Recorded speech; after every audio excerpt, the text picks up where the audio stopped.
नमस्कार. मराठी भाषा विभाग, राज्य मराठी विकास संस्था आणि मिती क्रिएशन्स आयोजित मराठी भाषा संवर्धन पंधरवडा, मराठी भाषेची महती सांगणारा अद्वितीय असा डिजिटल सोहळा जागर मराठीचा या कार्यक्रमामध्ये मी अनुया गरवारे धारप आपणा सर्वांचं मनपूर्वक स्वागत करते. काही तांत्रिक कारणामुळे कार्यक्रम सुरू करायला थोडासा उशीर झाला, त्याबद्दल दिलगिरी देखील व्यक्त करते. ह्या कार्यक्रमाचे माध्यम प्रायोजक आहेत महाराष्ट्र टाइम्स आणि झी 24 तास. दिनांक 14 ते 28 जानेवारी 2021 दररोज संध्याकाळी 4 वाजता माहिती आणि जनसंपर्क महासंचालनालय, मिती ग्रुप आणि राज्य मराठी विकास संस्थेच्या फेसबुक पेजवर आणि युट्यूबवरती हा कार्यक्रम आपल्याला पाहता येईल. तसंच महाराष्ट्र टाइम्स आणि झी 24 तासच्या फेसबुक पेजवरती सुद्धा आपल्याला हा कार्यक्रम पाहता येणार आहे. कालपासून या कार्यक्रमाची सुरुवात झाली. काल कथा या विभागामधल्या 3 मान्यवरांना आपण भेटलो. आज कादंबरी या क्षेत्रातल्या 3 दिग्गजांना आपल्याला इथे भेटायचं आहे. मराठीमध्ये कादंबरीचं दालन सुरू झालं ते बाबा पद्मनजी यांच्या यमुना पर्यटन या 1857 साली प्रकाशित झालेल्या कादंबरीपासून. त्याआधी 1841 मध्ये अनुवादित झालेली पहिली मराठी कादंबरी ही हरी केशवजी यांची यात्रिक क्रमण ही कादंबरी म्हणता येईल. मराठी कादंबरीच्या प्रांगणामध्ये अनेक टप्पे होऊन गेले. पहिला टप्पा अर्थातच अद्भुत रम्य आणि कल्पनारम्य अशा कादंबऱ्यांचा होता. त्याच वेळेला काही ऐतिहासिक घडामोडी घडत होत्या, वैचारिक क्रांती घडत होती. त्यानंतरचा टप्पा हा ऐतिहासिक कादंबऱ्यांचा झाला.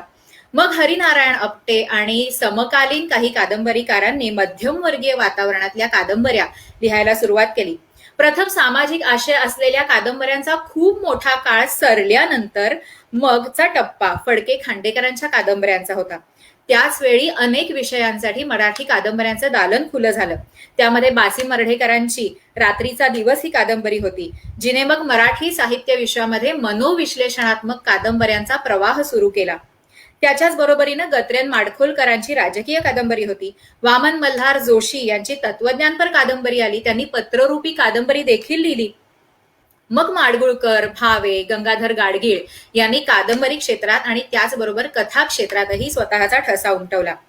कादंबरीमध्ये आमूलाग्र परिवर्तन घडवणारी अशी कादंबरी मग खऱ्या अर्थानं लिहिली ती भालचंद्र नेमाडे यांनी. आणि त्यांच्यानंतर मग अनेक आव्हानं पेलणाऱ्या, आशय आणि अभिव्यक्तीच्या वेगवेगळ्या अंगांना जाणाऱ्या अनेक कादंबऱ्या मराठीच्या साहित्याच्या प्रवाहामध्ये निर्माण होऊ लागल्या, होत आहेत आणि होत राहतील. या सगळ्या प्रकारांना समृद्ध करणारं असं 20व्या शतकाच्या उत्तरार्धात ज्यांनी लेखन सुरू केलं आणि 21व्या शतकाला प्रारंभ केला, किंवा असं म्हणता येईल की 21व्या शतकाचा प्रारंभ ज्या कादंबरीकारांनी घडवला, असे 3 कादंबरीकार आपल्याला आज इथे भेटणार आहेत. आधी मी ज्यांचं नाव घेते ते राजन खान, शिल्पा कांबळे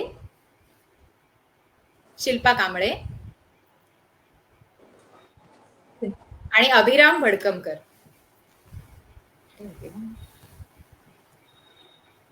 नमस्कार. या 3ही कादंबरीकारांचं आजच्या या कार्यक्रमामध्ये मनपूर्वक स्वागत करते.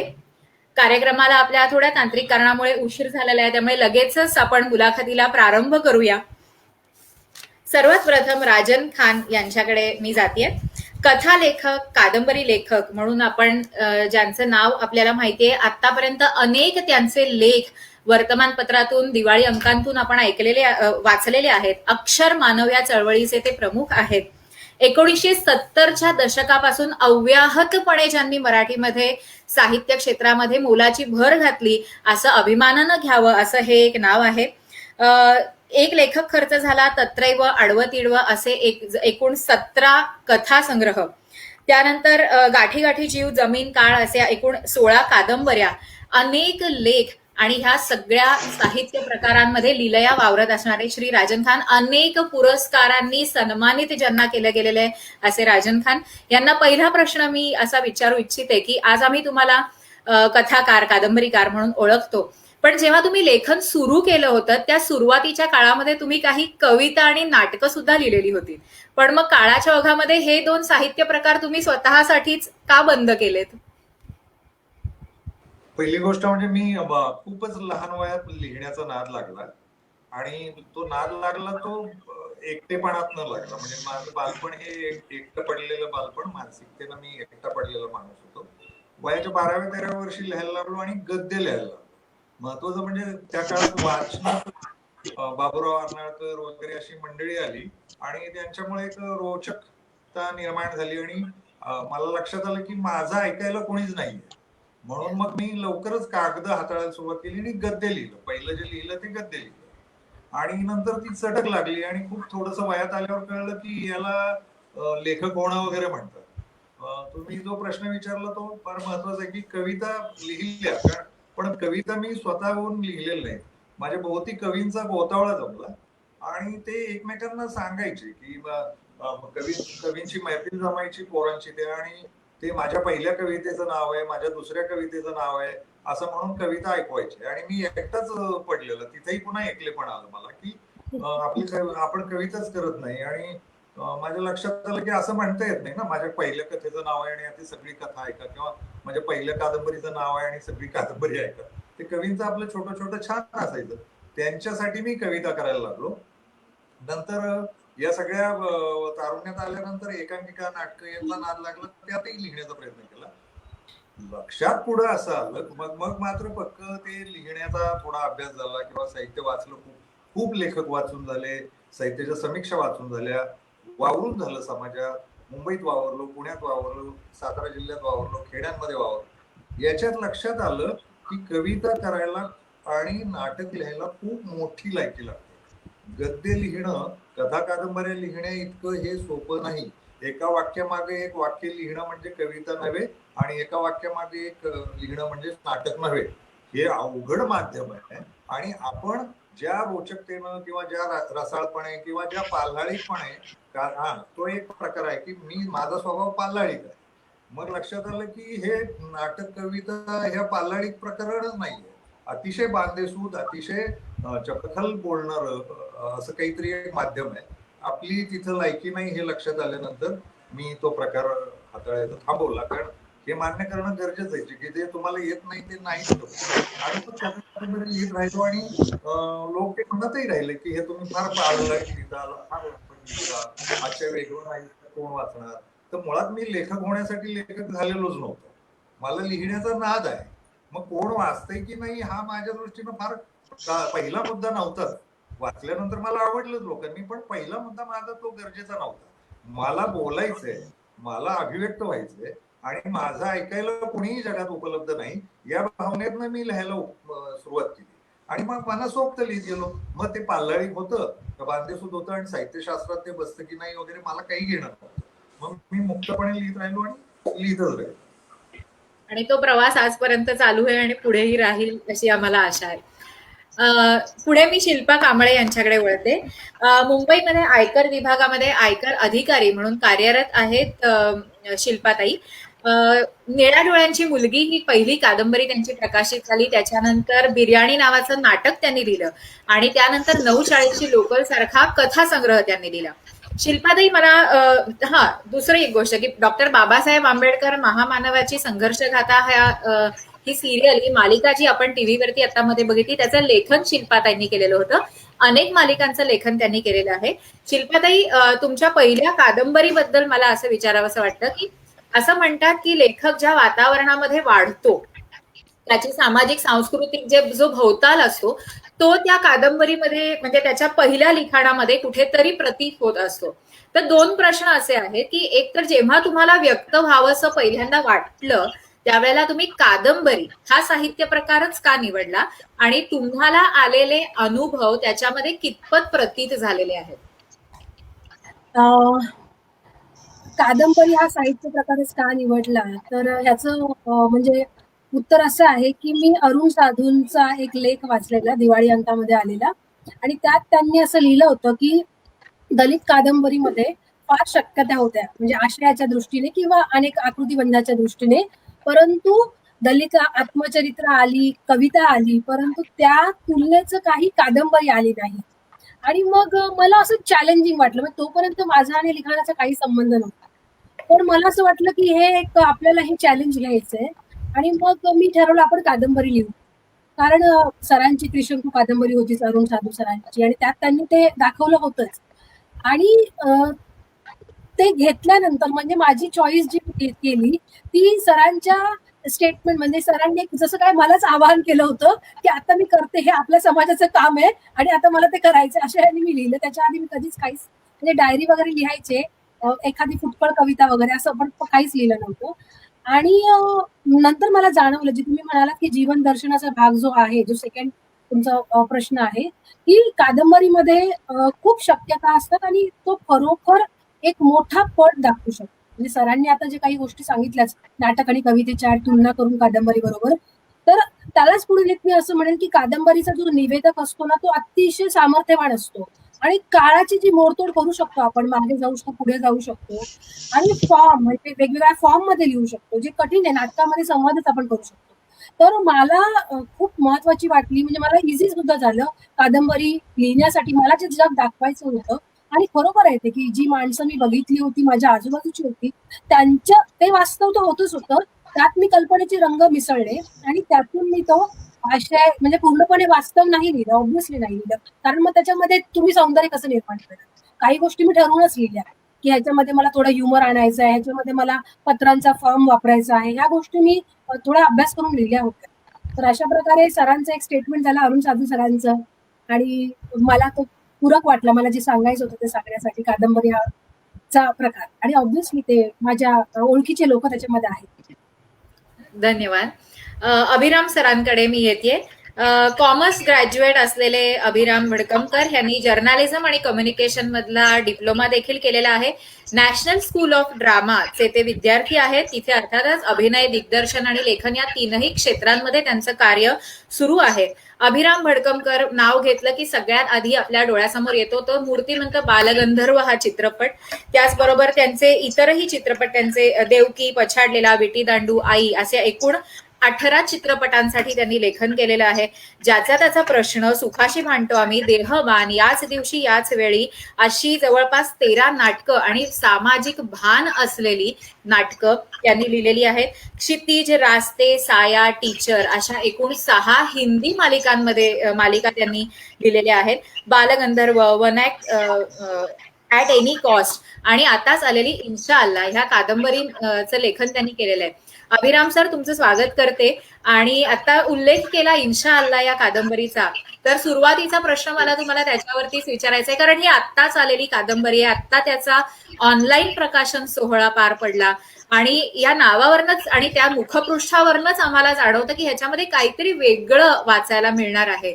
तर इन्शाअल्लाह या कादंबरीबद्दल आणि मुळात त्यात वापरलेल्या एका वेगळ्याच अशा भाषेबद्दल आम्हाला काहीतरी ऐकायला तुमच्याकडून आवडेल.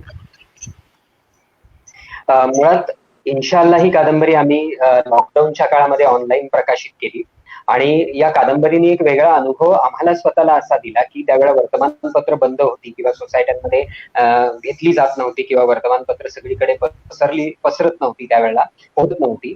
तर केवळ सोशल मीडिया आणि माउथ पब्लिसिटी याच्या बळावरती ही कादंबरी आम्ही प्रकाशित केली आणि आनंदाची गोष्ट म्हणजे आता पुढच्याच महिन्यामध्ये त्याची दुसरी आवृत्ती येते आहे. त्यामुळे या निमित्ताने सोशल मीडियाची एक फार मोठी ताकद आमच्या त्या सगळ्या याच्यामध्ये लक्षात.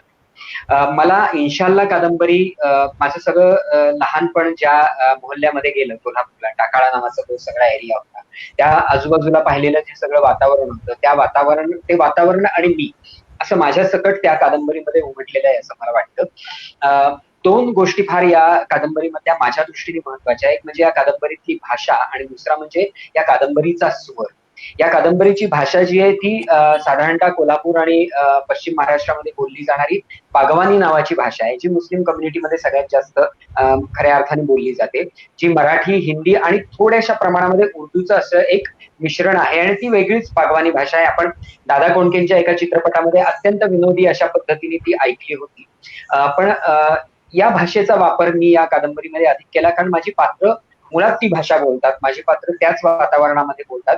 त्यामुळे या कादंबरीची भाषा बागवानी भाषा त्याच्यामध्ये मी वापरलेली आहे आणि मला असं वाटतं की ही खूप कमी प्रमाणामध्ये मराठी साहित्यामध्ये आलेली आहे. म्हणजे आपल्याला हुसेन जमादार, आशा अफरान वगैरे यांच्या आत्मचरित्रांमध्ये ती वाचायला मिळते, पण कादंबरीमध्ये मला असं वाटतं की ती इतक्या मोठ्या प्रमाणावर, कारण कादंबरीमधला पूर्ण वातावरण आणि संपूर्ण कथाच या सगळ्या वातावरणाशी निगडीत असल्यामुळे ती भाषा येते.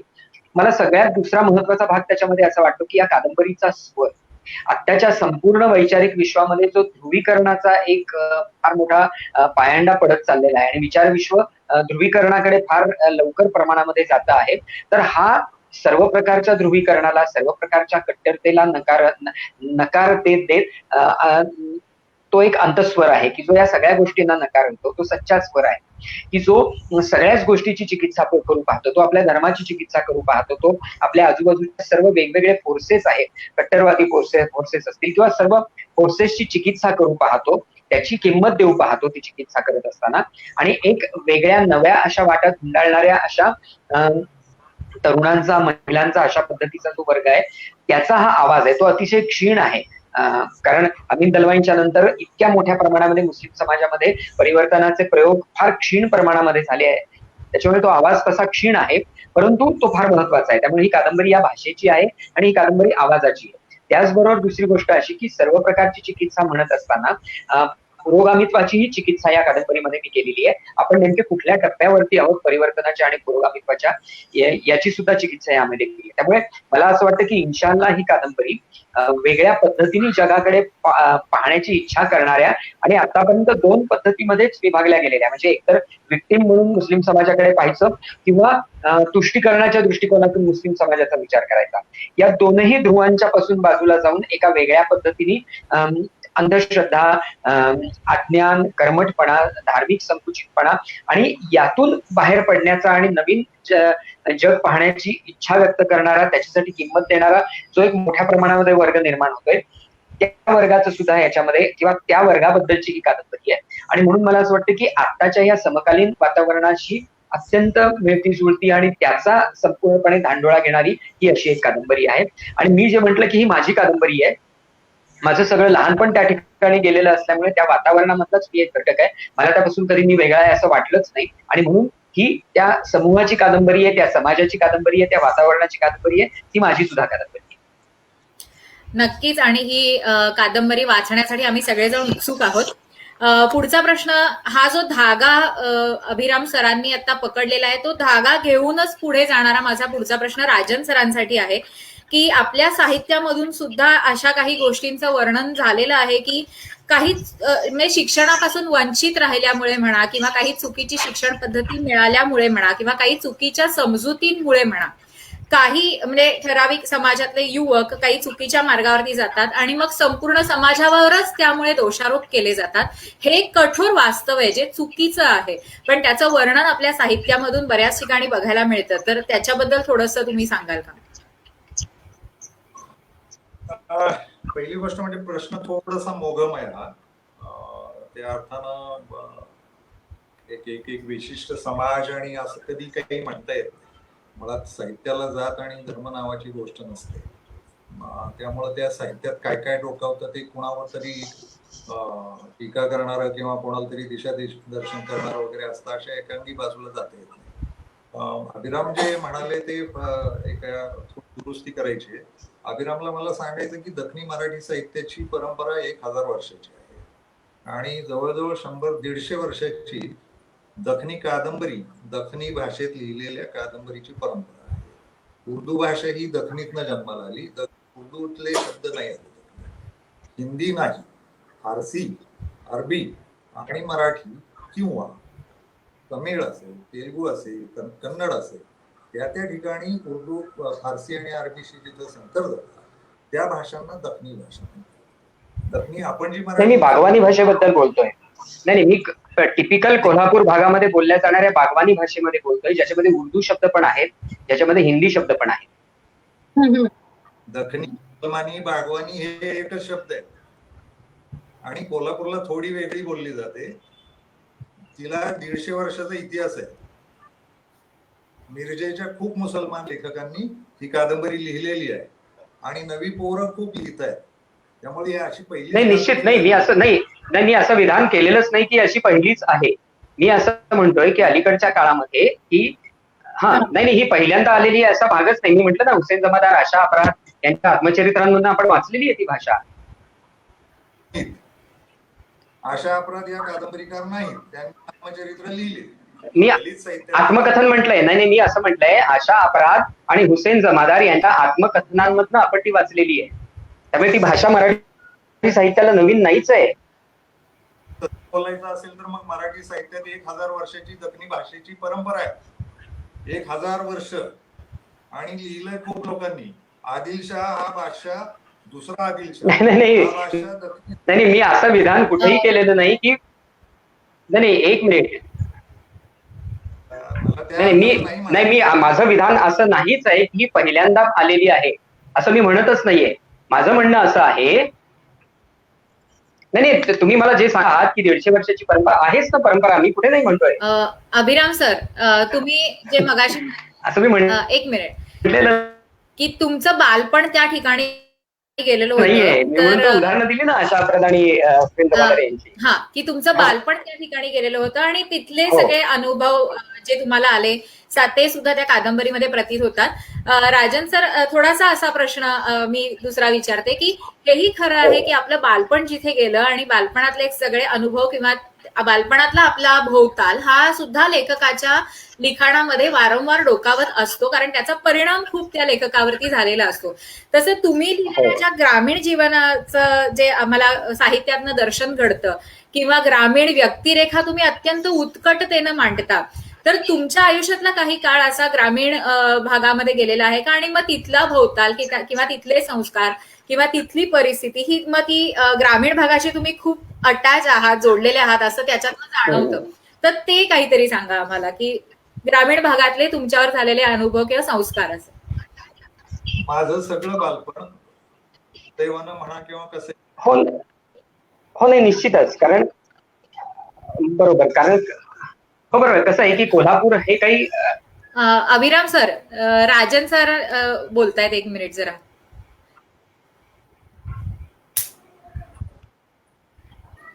तुमची कनेक्टिव्हिटीचा थोडा प्रॉब्लेम. ओके हो. माझं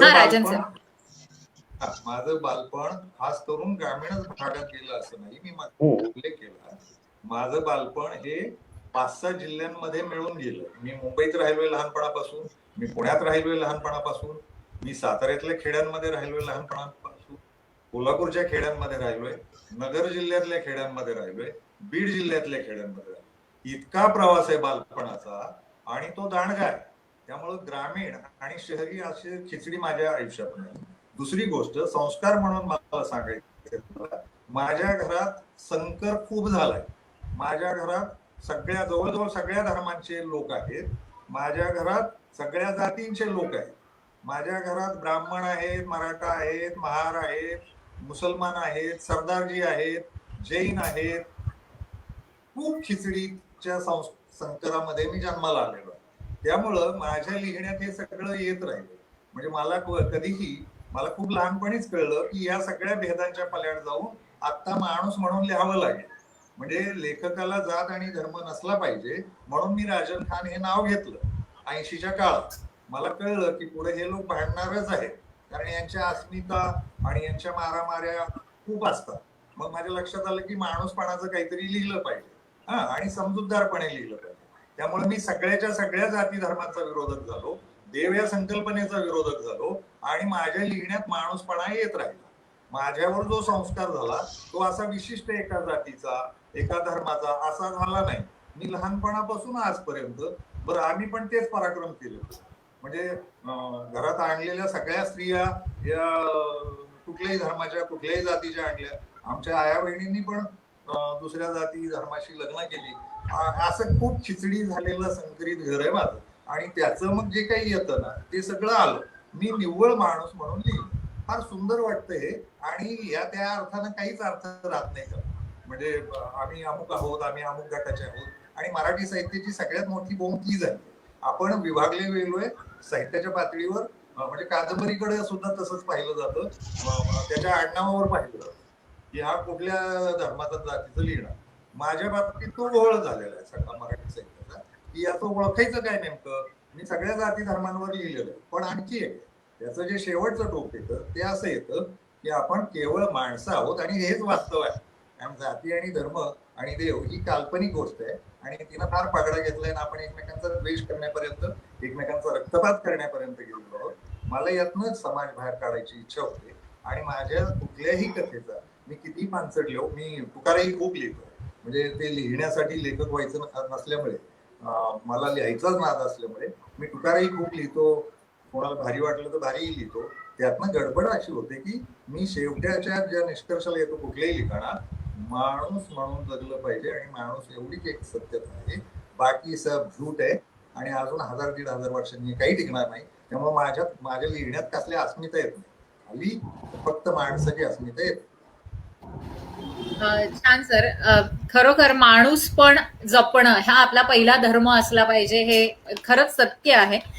त्यानंतर शिल्पाताईंकडे मी येते. शिल्पाताई, निळ्या डोळ्यांची मुलगी मधली नायिका आहे उल्का चाळके नावाची मुलगी.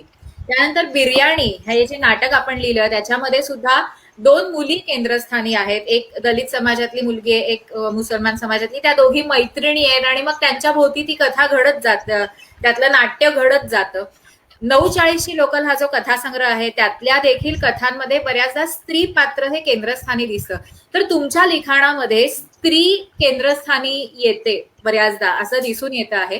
तर ह्याच्या मागचं कारण काय? म्हणजे तुम्ही स्वतः स्त्री असल्यामुळे कदाचित तो धागा जास्त घट्ट बांधला जातो का, असं मला विचारायचंय. मला सहज आता एक वाक्य आठवलं की if you are gender blind you are male and if you are caste blind you are upper caste. आणि आता तुम्ही सुरुवातीला इंट्रोडक्शन केलं होतं की बाबा पदमजीची यमुना पर्यटन ह्या कादंबरीपासून आपण म्हणतो की मराठी कादंबरीचा इतिहास सुरू झाला. तर ती कादंबरीच मुळे यमुनाचं पर्यटन आहे आणि ती ब्राह्मण समाजातील आहे आणि मग बालविधवा असेल आणि तो सगळा प्रश्न आणि ती सगळी वास्तव घेऊन म्हणजे मराठी कादंबरीची सुरुवातच स्त्रीच्या प्रश्नांनी झाली. आणि मग हरिभाऊंची हरिभाऊंची सगळी कादंबरी आणि त्यांनी ते सगळं प्रबोधनाच्या युगात कशी बायकांची गोरपड होत होती आणि ते सुधारकी मूल्य घेऊन लिहिलं. आणि त्याच्यानंतर आपण बऱ्याच बघतो सरांची कादंबरी आहे तर त्याच्याबद्दल आपण हे बघताना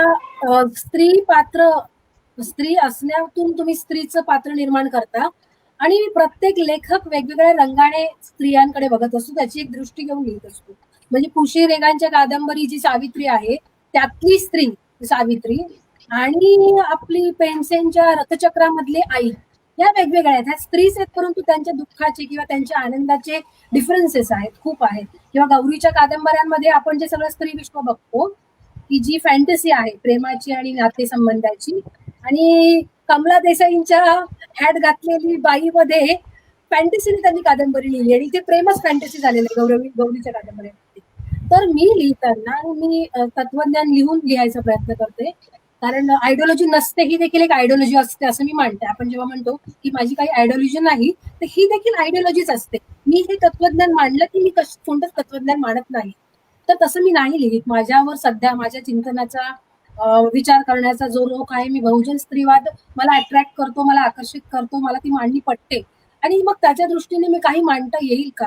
कारण स्त्रियांचे दुःख म्हणजे आता 940 लोकल बद्दल जर बोलतो तर विरारमध्ये जी स्त्री राहते की कोणत्याही जाती धर्माची असेल आणि ती जर ट्रेनने प्रवास करत असेल आणि जर चर्चगेट किंवा भायखळामध्ये तुम्ही राहत असाल तर तुम्ही जर विटीला ट्रेनने जात असाल तर मला वाटतं एक नवीन जात वनस पद्धती तिथे सुरू झालेली की तुमचा जो ताणतणाव असणार आहे तो वेगळा असणार आहे. तर किंवा बाळंतपणाचा त्रास असेल म्हणजे तुमचं मिसकॅरेज झालं तर हा स्त्री अनुभव आहे आणि हा पुरुषही अनुभवू शकतात, त्यांनाही समजू शकतात. कारण लेखक हा परकाया प्रवेश करतो, त्याची ती कॅपॅसिटी असते म्हणून तो लेखक असतो, स्वतःच्या पलीकडे तो जातो, त्याला देखील हे जाणवतं. आणि मला वाटतं की मला जे सांगायचं ते आणखी कुणी सांगितलं त्याच्यापेक्षा वेगळं काही जर मला सांगायचं असेल तर मी नक्कीच स्त्री पात्रांचं घेते आणि आपण नेहमी आयडेंटिफाय करणारं लिहितो. त्याच्यामुळे आपण लिहितो म्हणजे माझ्या आईला जे सपोज आईला जर दारुड्या नवऱ्याने मारलंय आणि तिला ते अजूनही आठवतं, तिची केस ओढून तो कसा पिळून मारायचा, ती प्रत्येक वेळेस फोन करताना ती सांगते की माझे एवढे लांब केस होते आणि तो असं पिळगटून मारायचा. तर मला माझे वडील आवडतात, पण ते असंही करायचे. तर हा सगळा जो म्हणजे हे जे सगळं वास्तव आहे, हे जर मी मांडलं आणि मला दिसलं की कोणीतरी मांडलंय, तर मग मी नाही लिहित. कारण लिहिण्यामध्ये खूप श्रम आहे, खूप कष्ट आहे. तर जर मला वाटलं की नाही हे नाही लिहिलंय अजून, तर मग मी लिहिते. आणि मग ती बायकांची गोष्ट आपसूक त्यांच्या वाट्याचं दुःख जास्त आहे आणि म्हणून मी ते लिहिण्याचं दुःख माझ्या वाट्याला येतं. अच्छा. अभिराम सर, पुढचा प्रश्न तुम्हाला विचारायचा आहे. इन्शाअल्लाह या कादंबरीने आपण सुरुवात केली कारण ती आत्ताच प्रकाशित झालेली कादंबरी आहे. पण अभिराम भडकमकर आमच्यामध्ये उपस्थित आहेत आणि बालगंधर्व हा विषय निघाला नाही असं होऊच शकत नाही. तर बालगंधर्व ही अत्यंत समृद्ध अशी एक साहित्यकृती आपण निर्माण केली.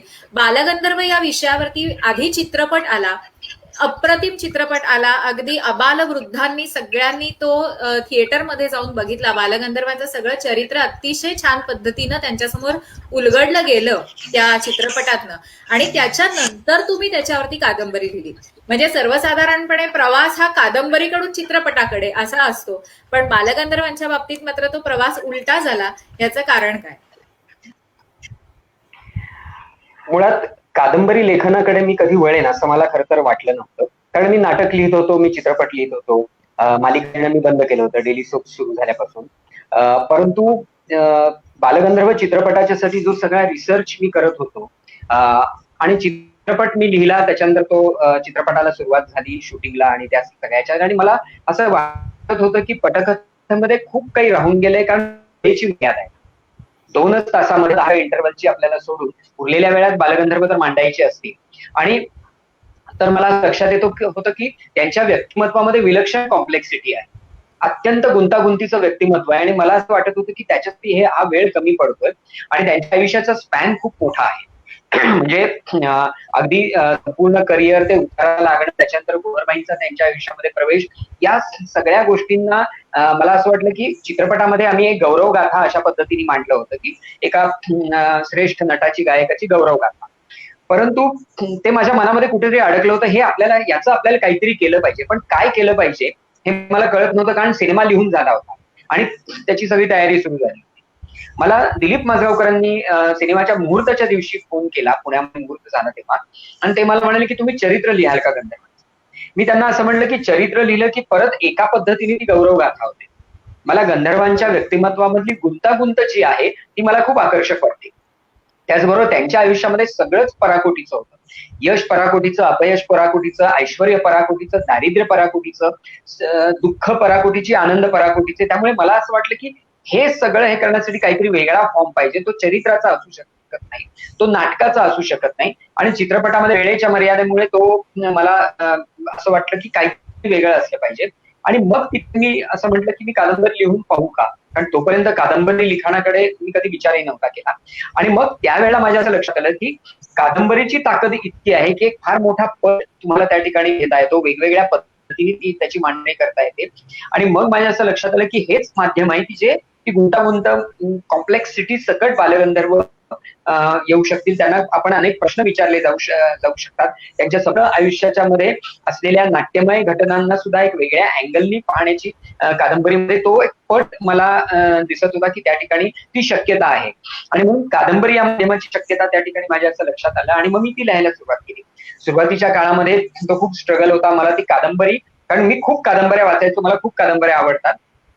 पण तो जो सगळा स्ट्रगल होता त्यामध्ये विनायक हडपेकरांनी मला खूपदा एक सुरुवातीची 50 पानं तर मी इतक्या वेळा रिराईट केली की अभिराम हे पुन्हा नाटकाकडे जात आहे, हे पुन्हा. आणि मग माझ्या असं लक्षात आलं की कादंबरीचा फॉर्म मला तिथे कुठेतरी सापडतो. आणि मग मी बालगंधर्व या कादंबरीकडे वळलो आणि त्याचा फायदा मला असा झाला, म्हणजे ती जेव्हा हिंदीमध्ये प्रकाशित झाली तेव्हा हिंदीतल्या सर्वाधिक समीक्षकांचं त्याच्यावरती मत असं होतं की दैवतीकरणाच्या पलीकडे जाऊन एक मराठी माणूस मराठी लिजंड कडे पाहण्याचा प्रयत्न करतोय, अशा पद्धतीची ती कादंबरी. हे मला त्या कादंबरीमध्ये करता आलं. ही कादंबरी या माध्यमाचीच ताकद आहे. आणि एक योगायोग किती छान आहे की बालगंधर्वांच्या आयुष्यावरची कादंबरी आणि प्रकाशनाचं नाव राजहंस. हा एक छान योगायोग त्या बाबतीत घडून आलेला दिसून येतो. बरोबर. पुढचा प्रश्न राजन सरांसाठी आहे. राजन सर, लोकसत्तामध्ये ऑगस्ट महिन्यात मला वाटतं एक आपला लेख आला होता चतुरंगमध्ये, ज्या लेखाचं शीर्षकच होतं की मी लिहितो पण मी लेखक नाही. आणि त्याच्यानंतर आता रंगनाथ पठारेंच्या सात पाटील कुलवृत्तांतच्या प्रकाशनाच्या वेळेला आपण जे भाषण केलं, त्या भाषणाची सुरुवातच आपण अशी केलीत की मी स्वतःला फार मोठा लेखक समजतो आणि मी खूप मोठा लेखक आहे. तर ह्या दोन वाक्यांमधली जी विरुद्धता जाणवली त्याच्याबद्दल थोडंसं आम्हाला सांगाल का?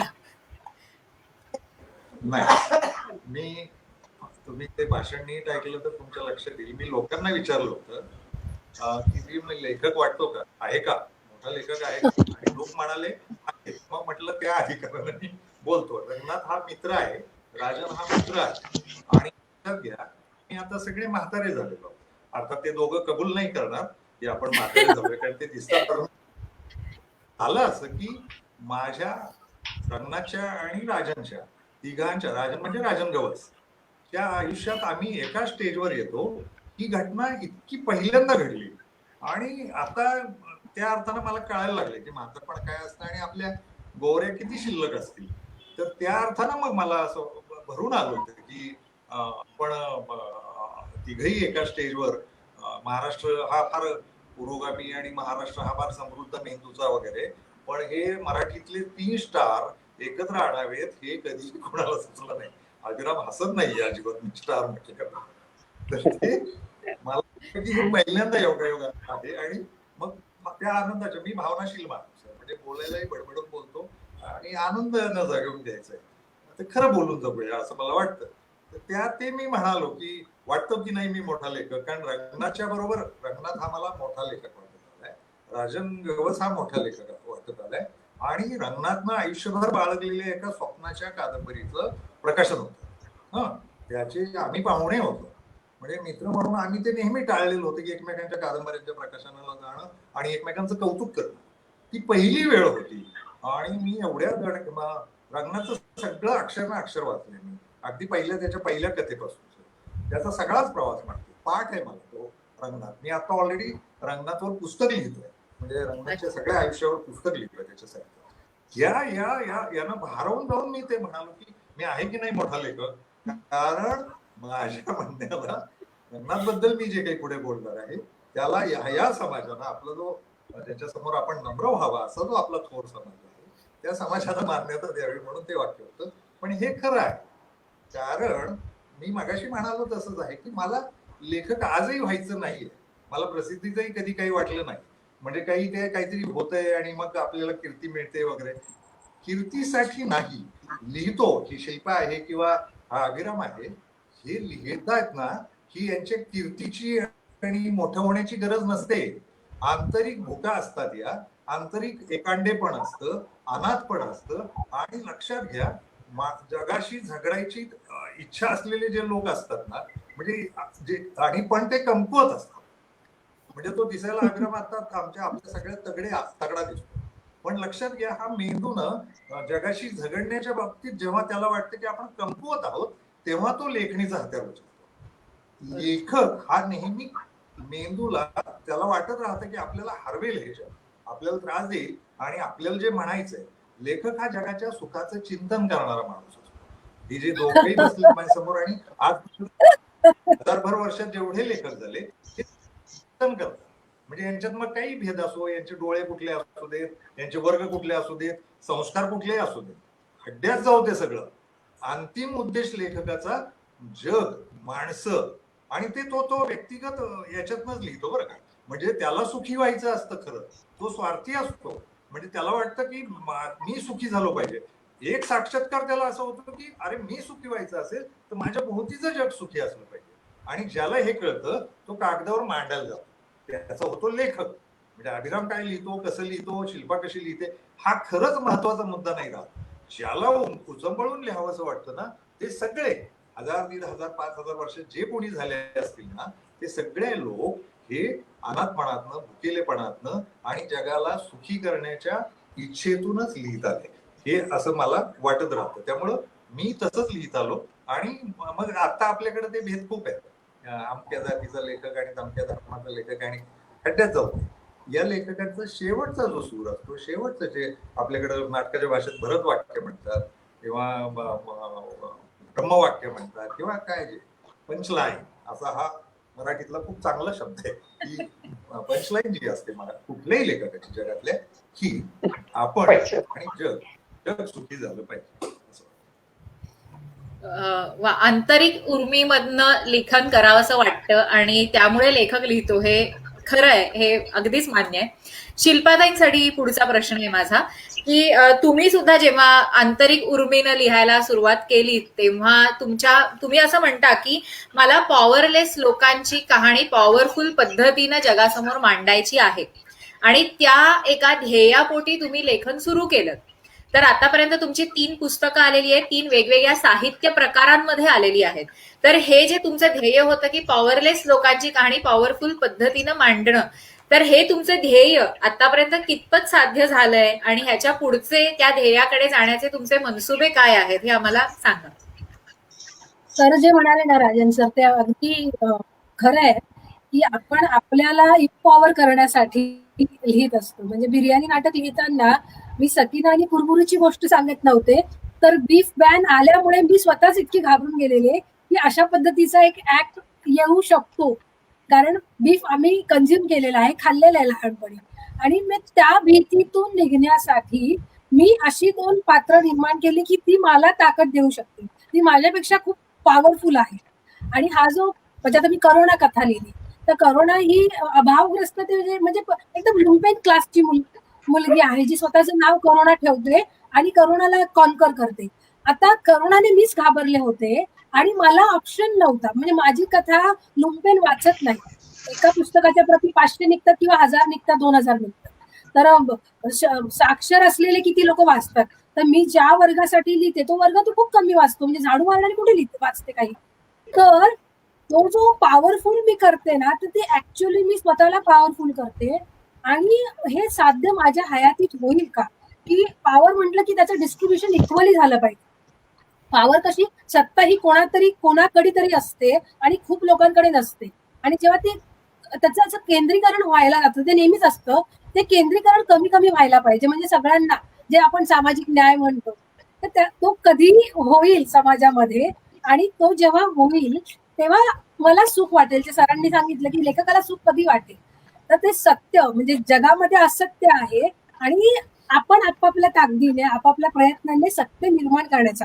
म्हणजे मी जे कल्पित निर्माण करते ते खोटारडेपणा असतो. तसं कोणतं गाव नसतं, तशी 9:40 ची ट्रेन नसते, तशी कधी बिर्याणी बनलेली नसते.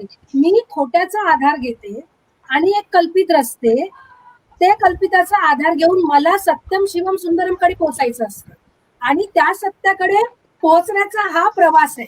हा माझ्या हयातीत मी करते की माझ्या ताकदीने करते, माझ्या सहकारी रायटर्स त्याच्यामध्ये आहे. हा पूर्ण होईल तेव्हा आपण लिहिणं बंद करू मला वाटतं. आणि बस एवढंच. ज्या ध्येयानं प्रेरित होऊन तुमचा हा प्रवास सुरू झालेला आहे, ज्या मार्गावरती आपण मार्गक्रमण करीत आहात, ते ध्येय नक्कीच 100% पूर्ण हो ही शुभेच्छा तुम्हाला या ठिकाणी मी देऊ इच्छिते शिल्पाताई.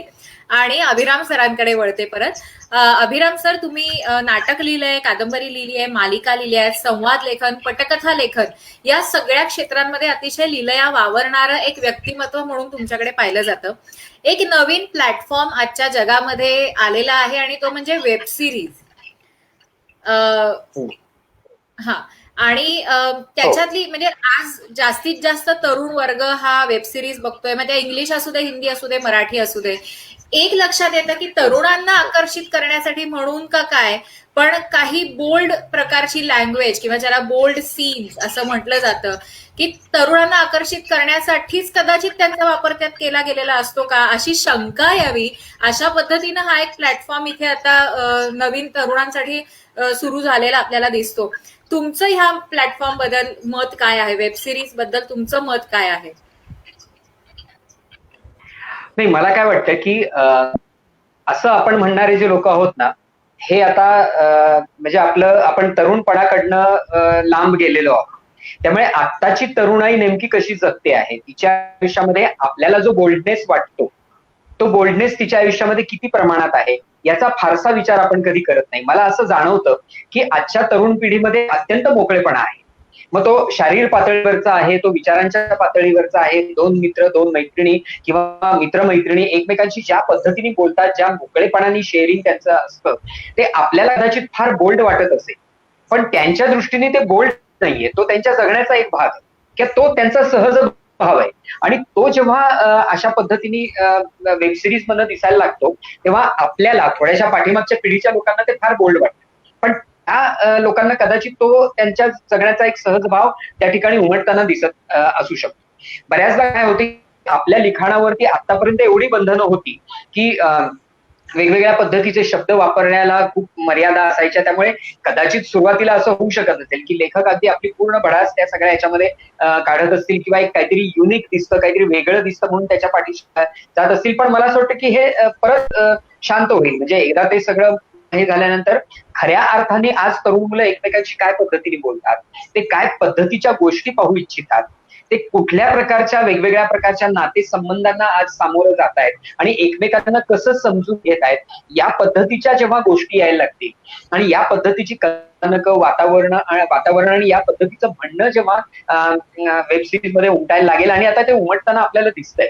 आणि म्हणून मला असं वाटतं की आपल्या दृष्टीने जरी बोल्ड असलं तरी तरुणाच्या दृष्टीने ते बोल्ड असण्यापेक्षा सुद्धा त्यांना ज्या पद्धतीने जग दिसतं आहे, ते ज्या पद्धतीच्या जगाची स्वप्नामध्ये किंवा वास्तवामध्ये कल्पना करतायत, ते त्यांना जेव्हा जेव्हा पाहायला मिळेल तेव्हा ओटीटी प्लॅटफॉर्मकडे ते अधिक चांगल्या पद्धतीने वळायला लागतील. फक्त त्यातला एक वाईट भाग असा आहे की परत आपण कंपार्टमेंट पाडतो. म्हणजे एखादी कथा तुम्ही चॅनलकडे घेऊन गेलात की ते म्हणतात नाही नाही, हे आमच्या चॅनलची नाही, ते ओटीटी प्लॅटफॉर्मची आहे. असं कसं असू शकतं? माणसं इथेही बघणार आहेत, माणसं तिथेही बघणार आहेत, ही तिकडच्या माणसांची कथा असू शकते, त्या प्रेक्षक असं कसं असू शकतं? तर हे कंपार्टमेंट जे आहे ना, ते परत पडायला लागतील आणि मग आपण इकडे सिरियल घेऊन गेली की ती वेगळ्या पद्धतीने लिहावी लागेल, तिकडे गेलं की वेगळ्या पद्धतीने लिहावं लागेल. हा त्यातला भाग आहे. पण तरी मला असं वाटतं की जेवढे जास्तीत जास्त तरुण या लिहायला लागतील, पाहायला लागतील, तेव्हा ओटीटी प्लॅटफॉर्मवर एक खूप वेगळ्या पद्धतीचं आणि आश्वासक असं लिखाण आपल्याला त्या ठिकाणी दिसायला लागेल आणि त्याची सुरुवात झाली आहे. नक्कीच. आणि असं नाही, म्हणजे बरोबर आहे आपण म्हणलात तसं की बदलत राहणं हा तर मुळात कधी न थांबणारा विषय आहे, आणि त्यामुळे तोही प्लॅटफॉर्म नक्कीच आपण सगळ्यांनी तितक्या मनमोकळेपणाने स्वीकारणं हे गरजेचं आहे. राजन खान यांच्याकडे पुन्हा एकदा मला यावंसं वाटतं की आपले विचार परखड आहेत हे तर आपल्या साहित्य कृतींमधूनही जाणवतं, आपल्याशी बोलताना देखील जाणवतं. पण आणि ते विचार बेधडकपणे मांडण्याची आपली जी शैली आहे ती सुद्धा सर्वश्रुत आहे, सर्वज्ञात आहे. कधी असं दडपण येत नाही का? किंवा मला असं वाटतं मध्ये तुम्हाला सरकारकडून सुरक्षा व्यवस्था सुद्धा पुरवण्यात आली होती, तर कधी असं बेधडकपणे आपले सगळे विचार असे मांडताना कधी दडपण येत नाही का? कधी भीती वाटत नाही का? असा माझा प्रश्न आहे. नाही येत दडपण, याचं खरं कारण तो परखड हा शब्द आहे ना, परखड, रोखोक, हे मला स्पष्ट वक्तेपणा, स्पष्ट वक्तेपणा. पण एक अनुयाताई एक आधी बोलून घेतो, कारण तुम्ही कधी कार्यक्रम संपवाल या काही दिसताय मला बोलायचं. मी 4-5 मिनिटात एकूण कादंबरीचा जो प्रवास मांडला ना, ते फार भन्नाट झालं बरं का ताई. म्हणजे तुम्ही अगदी सगळा प्राचीन काळापासून बाबा पद्मजीत पासून आम्हा तिघांपर्यंत येऊन पोहोचलात ना, तुम्हाला वंदन आहे बरं का. फार सुंदर थोडक्यात मांडलं. काय शिल्पा, तुमचं काय म्हणणं आहे? बरोबर आहे? नाही, भाऊ बद्दल नाही बोलले ते. मला हे होतं केतकर माझे आवडते लेखक. कारण तुमच्या तिघांचं, तुम्हाला तिघांना जास्त ऐकायचं होतं आम्हाला. हा, तुम्ही तो जो आढावा घेतला ना तसाच असतो शिल्पाताई. त्या सूत्रसंचालक त्यात जर स्वतःच भाषण ठोकायला लागलं तर आपण कधी बोलणार? खडपणाचा हाही मराठी भाषेचा किंवा एकूण जागतिक साहित्याचा वारसा. तुकाराम महाराज कुठल्या भाषेत बोलले? ज्ञानेश्वर माऊली आपल्याला इतका त्याच्या ज्ञानेश्वरीमध्ये, तुम्ही ज्ञानेश्वरी वाचा, ज्ञानेश्वरांनी कोरडे ओढलेले. एकनाथ महाराजांचं काय करणार आहोत आपण? नामदेव, साधा भोळा नामदेव, भाषा पाल्लाडी माझ्यासारखी लांबलचक बोलत राहायचं. एकदा संधी दिली की याला थांबवायचा कसा, नामदेव महाराज बोलत राहिले, कुणीही घाबरलेलं नाही. ही पोरं पण अभिरामची पहिली कादंबरी वाचली का तुम्ही? त्या सिरियल टीव्ही वाल्यांच्या हे शिल्प नाही at any cost. At any At cost. any- अच्छा अच्छा. आपण पहिले At any cost. आत्रे होते हा ऍट एनी कॉस्ट त्याच्यावर लिहिले सुद्धा ही नामदेव ढसाळचा काय करणार होत आपला बाप आहे. बुद्ध तुम्हाला वाटतं बुद्ध रोखोक आणि परखड बोलत नव्हता? अजिबात नाही. बुद्ध एकदा वाचा लक्षात येतं इतकं. हा एकच आता काय झालंय 2500 वर्षाचा काळ गेल्यानंतर बुद्धाचं अजूनही ऐकत नाहीत म्हटल्यावर मला जरा राग आला लोकांचा, म्हणून मी आरडून ओरडून बोलतो. पण बुद्ध अतिशय शांतपणे, अतिशय वास्तव, विज्ञानवादी आणि अतिशय परखड स्पष्ट बोलतो. बोलण्याच्या आवाजाचा तो काहीतरी फरक असेल. बुद्धाला एक मायाळू आयाळू म्हणजे आईसारखा आवाज मिळाला असेल. माझं झालंय असं की माझा आवाज जरा असा सातका, मी दारू पित नाही तरी दारुडा सारखा आवाज निघतो आणि तो बापाळू आवाज आहे. मी चिडून बोलतो लोकांशी की बास ना, किती किती लोक होऊन गेले आपल्याकडे.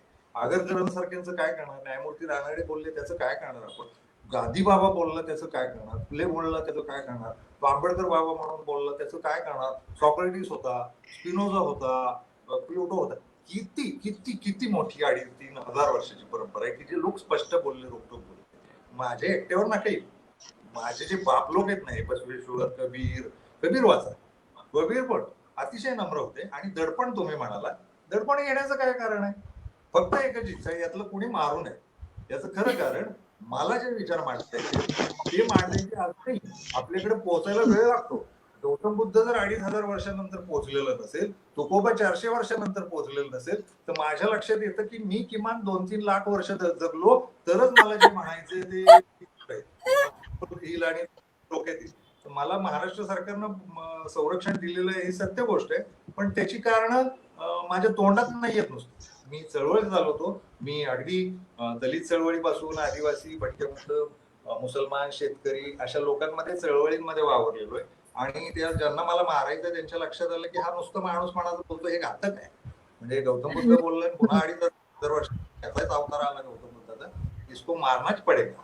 तर ते मला मारण्यासाठी टपलेले आहेत. पण मला त्यांना नम्रपणे सांगायचंय, मी या जगातल्या कुठल्याही जाती धर्माचा वैरी नाही.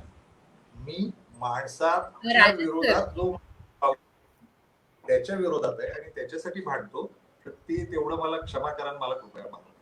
राजन सर, अगदी कार्यक्रम संपवताना फक्त एक प्रश्न मला विचारायचा आहे की एक तुमच्या नेहमीच्या लिखाणाच्या पठडीच्या वेगळी एक दारा शुको नावाची औरंगजेबाच्या भावावरची एक कादंबरी एका दिवाळी अंकात प्रसिद्ध झाली होती आणि ती दारा शुको प्रकाशित होण्याच्या वाटेवर असं ऐकिवात होतं, पण पुढे त्याचं काय झालं कळलं नाही. ती प्रकाशित झाली का? झाली. माझी कादंबरी का? दारा शुको नावाची. होय, मी मोगल काळाबद्दलच्या 2 छोट्या छोट्या कादंबऱ्या लिहिल्यात आणि त्या दिवाळी अंकात छापूनही आल्या होत्या. झालं की एक मला वाटतं ठाण्याचे प्रकाशक मित्र आहेत आमचे, ते म्हणाले आपण पुस्तकं काढू. ते वाचताना माझ्या लक्षात आलं की याच्यातले खूप संदर्भ नाहीयेत आणि मग आयुष्य मी ते अक्षरमानव करत राहतो. बऱ्याच संघटना, जगभरच्या जेवढ्या संघटना आहेत त्या बोलवत राहतात या म्हणून, मग मी तिथं पळत राहतो. ठीक, लचांड खूप लावून घेतल्यामुळे ते मागं पडलं. पण 2 कादंबऱ्या मी फार पूर्वी, एक इतिबार खान, खोजा इतिबार खान नावाचा एक किल्लेदार होता आग्र्याचा, त्याच्यावर एक कादंबरी लिहून ठेवली आहे. आणि दारा शुको आणि औरंगजेब आणि राणादिल नावाची दारा शुकोची काय म्हणूया पत्नी, या सगळ्यांच्या नातेसंबंधावर एक कादंबरी लिहून ठेवली आहे. ती 81 साली पासून लिहून ठेवलेली. मी उदाहरणार्थ कोल्हाट्यांवर 81 साली कादंबरी लिहून ठेवली. तर ती अजूनही प्रकाशित झालेली आहे. ते जे आपल्याला आयुष्य मिळतं ना, त्यात आपण आणखी गोष्टी लिहित राहतो.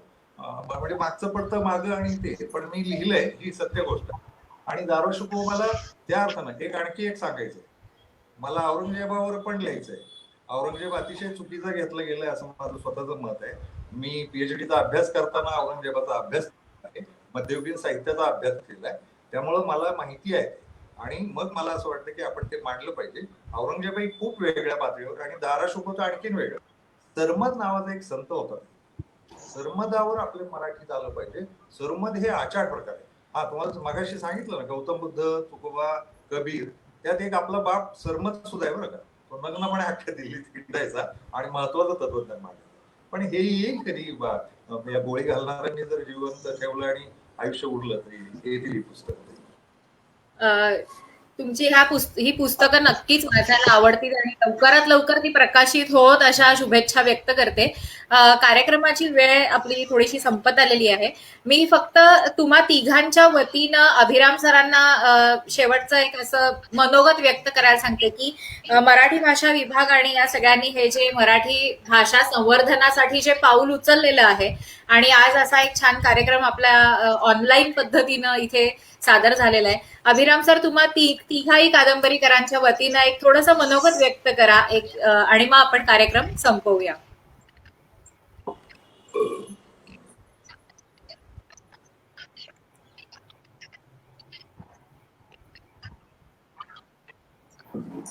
मुळात गेल्या काही दिवसामध्ये आपण जो सगळा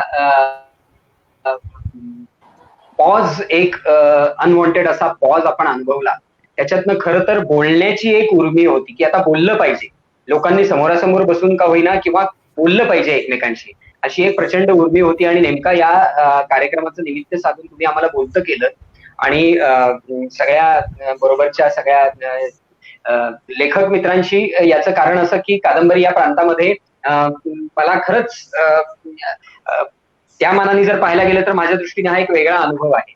आणि म्हणून हे सगळं जे काही बोलण्याची जी संधी मिळाली त्याचा खूप आनंद आहे. कारण खरोखरच संवादाचं फार महत्व आहे. म्हणजे जर माणसाच्या आयुष्यामधला संवाद तुटला तर काय होऊ शकतो हे आपण गेल्या 9 महिन्यामध्ये अनुभवलंय. आपण जर एकमेकांना भेटलो नाही तर काय होऊ शकतं हे आपण गेल्या 9 महिन्यामध्ये 10 महिन्यामध्ये अनुभवलेलं आहे. आणि हा खरोखरच आपण कल्पनाही न केलेला असा एक विलक्षण अनुभव होता. आणि या अनुभवाच्या नंतर तंत्रज्ञानाच्या साह्याने, तंत्रज्ञानाच्या प्रगतीचा योग्य वापर करून पण या एकमेकांशी गप्पा मारतोय. आणि मला कधीही असं काही वाटत नाही की मराठी भाषा संपेल आणि वगैरे वगैरे. या सगळ्या गोष्टींचा मी विचारच करत नाही. कारण मला असं वाटतं की तुला येते ना मराठी, तुझ्या आजूबाजूला मराठी लोक, मग तू मराठी बोलत राहा. बाकीचं जे काय मराठी भाषेचं भवितव्य असेल, ते जे काय सटवणी लिहिलं असेल ते तिचं ती बघेल. पण मराठी बोललं पाहिजे, मराठी माणसांशी आपण मराठीत बोललं पाहिजे, हा एक जी भावना आहे तेवढीच माझ्या दृष्टीने असं वाटतं की खूप महत्वाची आहे. आणि म्हणून हा कार्यक्रम खूप महत्व आहे. या निमित्ताने बोलायला मिळालं, मनातल्या भावना मांडायला मिळाल्या, हे खूप अतिशय चांगली गोष्ट झाली. मला असं वाटतं की परत परत भेटत राहूया. आपल्या मनातले संभ्रम, आपल्या मनातले शंका, आपल्या मनातले मतभेद पण पुढे जाणार. धन्यवाद. धन्यवाद अभिराम सर. पुन्हा एकदा तुम्हा तिघांचे मी मनपूर्वक आभार मानते आज इथे उपस्थित राहिल्याबद्दल आणि इतका छान संवाद साधल्याबद्दल.